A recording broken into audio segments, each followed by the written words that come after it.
Well, what a hero's welcome yesterday for Montana Highway Patrol Trooper Wade Palmer, finally making it back home to Stevensville, Montana. Peter Christian, with our sister station KGVO in Missoula, he had some great coverage, and he summed it up very well. On a blustery afternoon in western Montana, the pent-up emotions of thousands of people poured out joyfully as critically wounded Montana Highway Patrol Trooper Wade Palmer arrived home to the Missoula International Airport. Surrounded by law enforcement, fire, and emergency vehicles with lights flashing, Palmer and his wife Lindsay were escorted through Missoula on their way to their home in Stevensville. Peter Christian also writes that one of the Missoula police officials said that a local business had distributed small American flags to those along the route, and there were several giant American flags displayed as well. But what I found just kind of most captivating were the reactions that Peter got from area law enforcement in Missoula, many of whom were there that night, the night back in March, when Trooper Palmer was critically injured, when he was shot.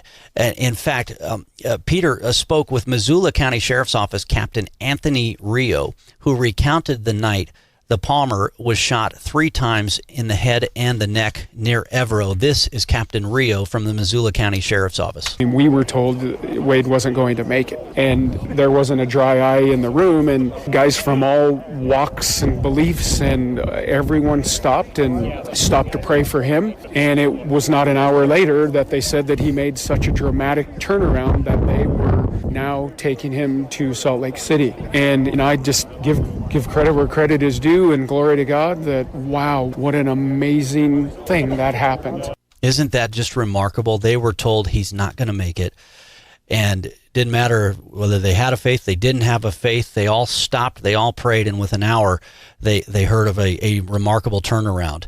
And we have seen and heard about that remarkable turnaround even since then. The fact that he came out of the coma, the fact that he began communicating with nonverbal skills. But I think it's also the words that I heard from Attorney General Tim Fox of the reaction that Trooper Palmer gave when he found out he was finally going home. Anyway, right here, live in studio with us on Montana Talks, we've got the head of the Montana Highway Patrol, Colonel Tom Butler, and also Montana's Attorney General Tim Fox with us live in studio. Colonel Butler, as the head of the Highway Patrol, first off, I know you were there, about 9 weeks ago? You were there on that same Missoula tarmac when this, bad news came across. I guess describe yesterday from your standpoint. It was, there's certain things that happen in our lives to all of us, whether you're in the law enforcement profession or not, that you always remember where you were and what you're doing and who you talked to. And it was great to be leaving the airport yesterday, headed home happy, because the last trip that we made to the airport that I was over there for was, we were all in a bad place. There was lots of questions about what was going to happen and how this was going to turn out and how he was going to end up when he got to Salt Lake. And it was a great day all the way around to be going the other direction with a smiling trooper that's back in the state and back in Montana. Yeah, you mentioned that smiling trooper. Attorney General Tim Fox, you were, I think, in the hospital room with Trooper Palmer when he heard the news that he was going to finally be able to go home. He was going to be home with his baby girls and his family. Describe that reaction for us, if you can. Well, Wade certainly knew that he was going home, and he was sitting patiently, or maybe impatiently, in the hospital room when we walked in, and I was the first to walk in, and I think that, I can't speak for Wade, but probably it drove it home that, in fact, I am going home today. He had a huge grin on his face. He, was visibly anxious to get going, and he smiled and grinned all the way home on that day, and we're just thanking God that he's doing better. Man, it's just the support across the state of Montana. If there was any question about, the support that's out there for our great men and women in law enforcement in Montana, I think yesterday shows just how much is out there. Colonel Butler, you kind of made some remarks, I know, to Peter Christian yesterday on that front as well. Yeah, it's real easy to get wrapped up in the law enforcement profession listening to the vocal minority, I call them, who are always talking about what we may be up to doing somewhere. But it's events like this that really show the silent majority across the state, and I firmly believe across the nation, support law enforcement 100%. And when you're driving down Broadway in Missoula yesterday, and there's hundreds of people standing on blocks, holding flags and waving signs and all that sort of stuff. I mean, it really shows that the vast majority of Montanans care about the law enforcement officers of the state and support the work that we're doing across the state every day. Well, and I know, too, for me, just reading the news, the great news update the moment we got it in from the Attorney General's office that he was going to be coming home, pretty emotional, because last week we had Law Enforcement Memorial and the Law Enforcement Memorial Week, and then we were heading into Memorial Day, and so whether it's our military service members or our law enforcement members, it's just an emotional time, because it's the good news and the celebration that one of our great law enforcement members are coming home, but it's also a reminder of those that haven't been able to make it home, that didn't make it home. So just incredibly emotional on a number of fronts. I know, right now, of course, the family, is asking for privacy there, and the privacy of the family be respected here in the months and days ahead, just as they've asked it in the past several weeks that he's been undergoing treatment in Salt Lake City. But I know a lot of folks want to know, hey, how's he doing? How's his recovery coming along? Really a remarkable recovery, especially when we hear what folks were thinking the night that he was first attacked. Yeah, it's I saw Wade on the we were standing on the tarmac when we loaded him on the plane to go to Salt Lake, and then I flew down over the Easter weekend to spend some time at the hospital, and then I saw him again obviously yesterday, and it's a dramatic recovery from those 3 visits I've had with him. But I think it's important to understand, he's still not talking. I learned a lot from visiting with the neurosurgeon yesterday in Salt Lake City, that I want to make sure I get this right. Right-handed people who have an injury to the left side of their brain, that's where your voice is controlled in. If you're right-handed, is the left side of your brain. He had a significant injury to the left side of his brain. He's still not speaking at this point. A lot of nonverbal communications that you can tell that he clearly understands what's going on and where he's at and all that sort of stuff.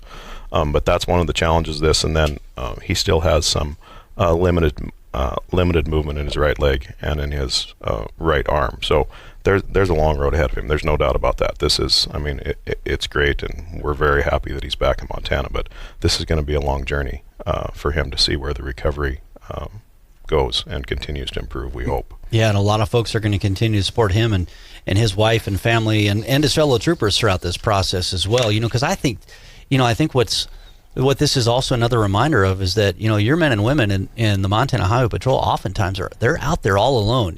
When I was overseas with the military, I always had somebody watching my back. I always had another gun truck with me or something like that. But your men and women, they're out there on their own sometimes, and backup there's backup out there, but it's a ways away sometimes.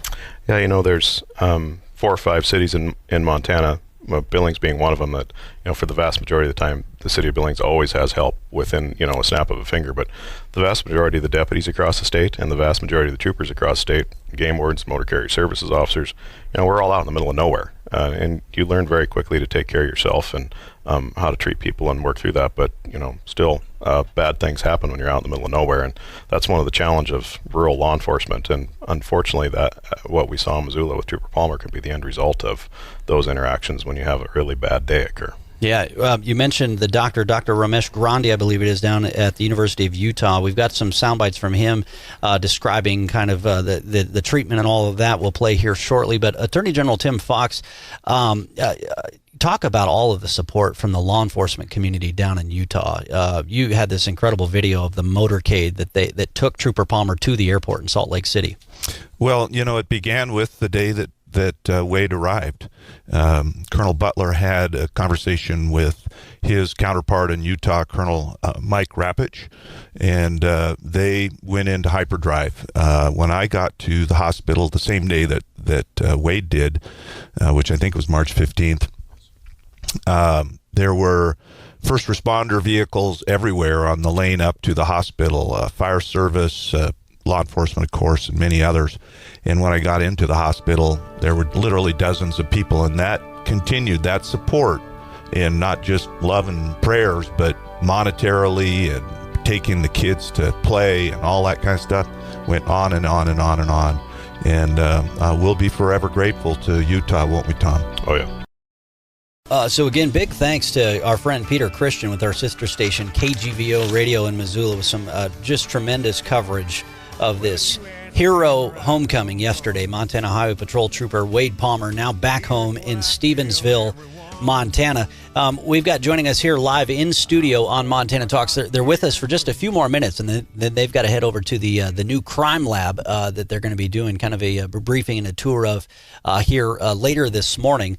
But we were talking a little bit about an update on Trooper Palmer's condition, and particularly the traumatic brain injury. Well, this is audio. This is Dr. Ramesh Grandi. I believe I'm pronouncing his name right here, the doctor from the University of Utah. And by the way, the Associated Press, I did see in their report, Lindsay Palmer, Trooper Palmer's wife, said she and her husband were excited to return home to their 2 children and expressed her appreciation for the compassionate care of the hospital staff at the University of Utah Health in Salt Lake City. She said, quote, "You gave us the fighting chance we needed to get through this."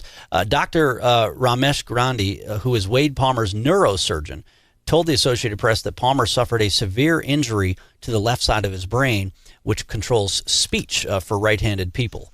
Officer Palmer, in terms of his brain injuries, suffered a penetrating traumatic brain injury to the left side of the brain. So that, for right-handed people, your speech comes from the left side of your brain. So by the time he came to Utah, he had suffered a brain injury, and our goal was to ensure that he was treated in a timely fashion to prevent further brain injuries. All right, so that was the latest from the doctors, and as Colonel Tom Butler with the Montana Highway Patrol said earlier, so of course he's still got a long road in this recovery process, but man, look at how far he's come. In fact, Attorney General Tim Fox, let's get into some of the lighter moments here too, because I think through any tough situation, it's always those moments when you can finally smile and laugh and joke around a little bit that really helps you get through some of the toughest moments in life. And I love this story. This is, I don't know if Colonel Butler likes this story as much, but so I've got 2 guys sitting in front of me here. I've got Colonel Butler, a Bobcat, and I've got Attorney General Fox, a Grizz.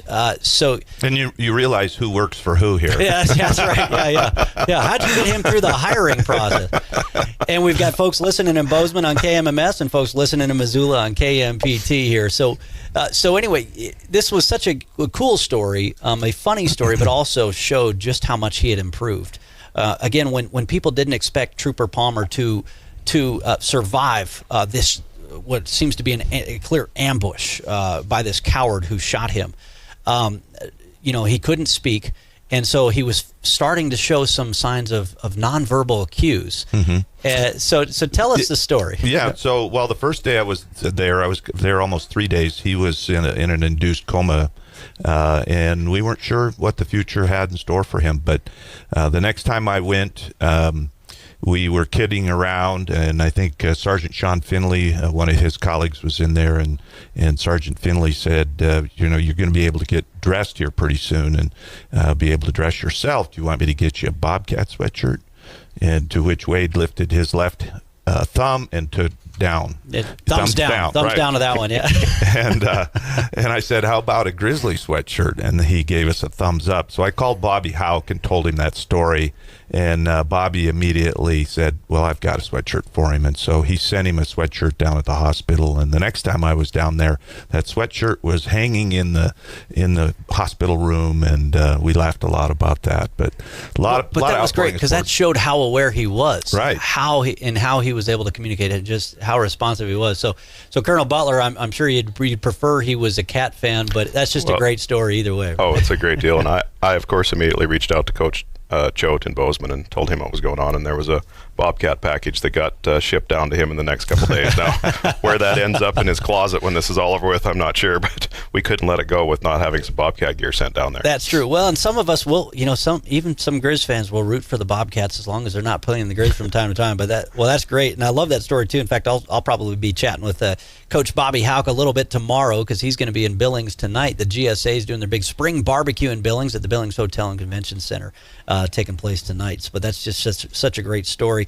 There was another story, Attorney General Fox. So you sent out this great video of the motorcade in Salt Lake City, the Utah law enforcement that was escorting Trooper Palmer and the Montana delegation back to the airport yesterday. Great video clip.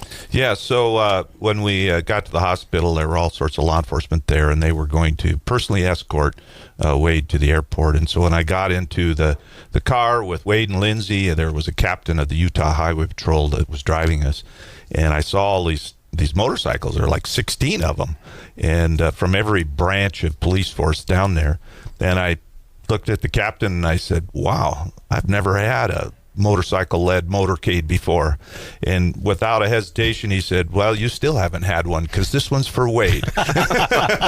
Not for you. Sorry, buddy. Yeah. Slide over.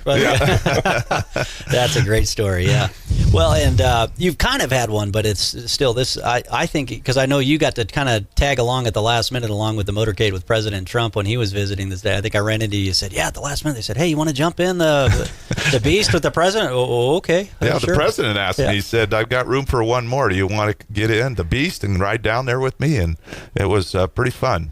But so I'm assuming that's your second best motorcade that you've gotten to ride in. Then was the one with the president. Yeah, that's right. That's right. Yeah. Far second. Far second. That's right. Yeah. Well, Colonel Butler, I know a lot of folks are saying, well, what can we do now? You know, in fact, I got an email from a listener in Kalispell, I think it was Kalispell yesterday, as we were sharing some of these news updates, and they said, man, if there was ever an effort that needed to be crowd-funded, because there's been news about crowdfunding this or crowdfunding that, he said, if there was ever an effort that needed to be crowd-funded, it's an effort to support Trooper Palmer and his family. To a certain extent, though, they've had incredible support. I mean, talk about just the support that he's received, but what more can be done? Because folks are going to say, what more can we do to help, too? You know, there's still the GoFundMe page that's out there, which raised a significant amount of money. There was the Missoula County Sheriff's Office put together a fundraiser in conjunction with Neptune Aviation in Missoula that was an unbelievable event. And I think we need to sort of let this settle for a month or so and see how things go with the rehabilitation that's in Missoula to sort of get a true picture of what the long-term implications of all this are going to be. And, you know, Lindsey Palmer has been very good about allowing us to send out regular press releases to keep everybody sort of in line of what's happening, and I anticipate that's going to continue to go forward. And, you know, I just want to stress this is going to be a long journey, and they're going to continue to need support, both prayers and financial support as this moves forward, and we'll continue to release those updates as we move forward and see where this journey is going to take us. But the GoFundMe page is still up and active if anybody feels like that they would like to financially support them today. That's still an option that's out there. And Montanans shouldn't forget that there were other victims of shooting that night, and that's why Trooper Palmer was to find the perpetrator and keep us safe. And so Casey Blanchard has been in the hospital at the same time that Wade's been there. His wife Leah, I've met her and visited with them. They're still going to need a lot of help. Casey at this point seems to be paralyzed from the waist down. There's a lot of adjustments in their life. Of course, there was the young man that was killed that night as well. His family, he has children, and Casey's mother. All of these individuals have received love and support and resources from Montanans. Montanans have a big heart, but they've got a long road of recovery, and particularly the family who lost a loved one. Yeah, and you're right to make sure that they're not forgotten either. And didn't it all start with basically they were trying to be good Samaritans? They were trying to help out, and that's how the whole thing started, if I understand it. Yeah, I think that, things are still unclear as to what transpired, but unfortunately, someone, decided he wanted to start shooting, and that's the prosecutors in Missoula County and the Missoula Police and the Missoula County Sheriff's Office and others. There was a tribal policeman, I think, that responded Salish and helped Kootenai. with Confederate Salish and Kootenai Tribal Police. This is a really close-knit group of people, the first responders of the world, whether it be fire service or EMTs, law enforcement, dispatchers, detention officers, all of them. And I'm hoping that Montanans will reach out to the people they know that are in those services and just tell them thanks, because we'd be in a world of hurt without them. Colonel Butler or A.G. Fox, either of you can weigh in on this, but I know with any health care or especially when it comes to public employees and things like that, there can always be bureaucratic hurdles and bureaucratic roadblocks that will naturally come up. Is he going to get the absolute best care and treatment that he deserves moving forward? Yes, my red hair sort of allows me, maybe precedes my reputation a little bit, but I started making phone calls on the 15th to the state fund and our HR staff to make sure that everything moved along just like it should, and we didn't have any glitches along the way, and we haven't had any glitches, and I don't anticipate that we'll have any glitches going forward. They're very actively involved in this and clearly understand the issues that there, and he will be well taken care of medically going forward as far as the state's concerned. Now, I imagine there'll be a figurative red phone also in that Palmer family home, or if she needs to pick up that phone and get the hot button directly to Colonel Butler at AG Fox, she's got that line installed already. We've had that conversation a couple different times. If there's any issues that crop up with the medical care or any sort of the bureaucratic processes that you mentioned, just let me know and we'll get that resolved. And my personal cell phone number's on Lindsay's phone and on a lot of others, and they don't hesitate to call, and I've told them don't hesitate to call. All right. Colonel Tom Butler with Montana Highway Patrol. Anything else you want to tell folks across Montana? Thanks again for all the support. I mean, this has just been an unbelievable event to watch for the last 9 weeks, that everybody, just pulling up to a gas station and patrol car when I'm not in uniform, people walk up and ask me how he's doing and thank me for service. And I know that's happened to all the members of public safety across the state, no matter what agency you work for. And it's just been really great to see the support that's out there. Well, consider this studio line a red line as well. If there's ever anything we can do to help out, not just for Trooper Palmer and his family, but for all of our law enforcement personnel are out there. AG Tim Fox, final 30 seconds. Any final thoughts from you? Well, let's just not wait for that tragedy to occur to show our appreciation to our veterans, military personnel. Memorial Day coming up. We want to make sure that we know and understand why we have the freedoms we have. And it's not just our military and our veterans, which we're grateful for, but it's all those first responders as well. So don't wait for a tragedy to thank them.